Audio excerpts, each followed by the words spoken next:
Solidaire avec le Maghreb. Appel pour un Maghreb libre, démocratique, laïque et juste, sans corruption.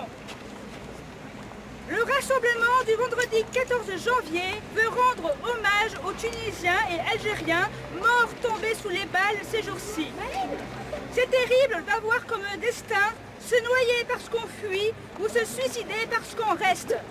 Qu'on se le dise, la jeunesse du Maghreb en a assez de la corruption, de la précarité, d'un pouvoir non élu démocratiquement. Elle veut être considérée et reconnue pour son travail. Elle réclame transparence et justice. Nous voulons dire au peuple tunisien, algérien et marocain notre solidarité. Nous sommes bouleversés par la mort des Tunisiens et d'Algériens. Rien ne peut justifier l'atteinte à une vie. Notre pensée va à leur famille. Nous réclamons la justice pour ces assassinats. Nous sommes solidaires de toute manifestation pacifique réclamant les droits en Tunisie, en Algérie et au Maroc. Nous saluons la mobilisation des médecins, avocats, artistes, syndicalistes, journalistes. Pour l'Algérie, nous avons une pensée pour les personnes mortes tombées sous les balles, mais aussi tous ceux qui ont été assassinés durant la guerre civile et ont disparu. Ne les oublions pas.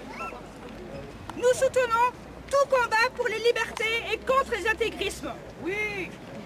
À l'heure où nous déplorons la situation des chrétiens d'Orient, nous rendons hommage à cette frange de la population algérienne se soulevant contre l'État algérien et ses représentants judiciaires ont délibérément ciblé des citoyens de confession chrétienne. Ouais.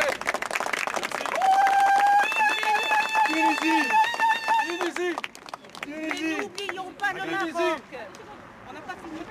Mais n'oublions pas le Maroc, qui a aussi connu des mouvements. Le 1er mai 2007, un rassemblement de syndicalistes a été réprimé, ainsi que des mouvements étudiants, notamment Zahra Boukour, la plus jeune détenue politique au Maroc, victime de torture en prison.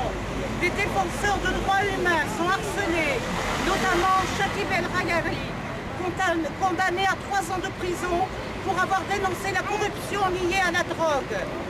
Pour tout le Maghreb, nous souhaitons défendre la liberté de presse et d'expression, l'abolition de la peine de mort, le droit syndical, le droit associatif, la fin de la torture. Nous sommes aussi solidaires des luttes pour les droits des femmes, contre les dictates. En Algérie, nous demandons l'abolition du code de la famille, rendant la femme algérienne une mineure toute sa vie. Nous voulons la pleine égalité pour tout le Maghreb, le respect des libertés individuelles. En somme, nous souhaitons un Maghreb libre, démocratique, laïque et juste. Le XXe siècle a été celui de l'indépendance. Faisons du XXIe siècle celui de l'émancipation des citoyennes et des citoyens. Pour l'association Liberté Culture. Bravo!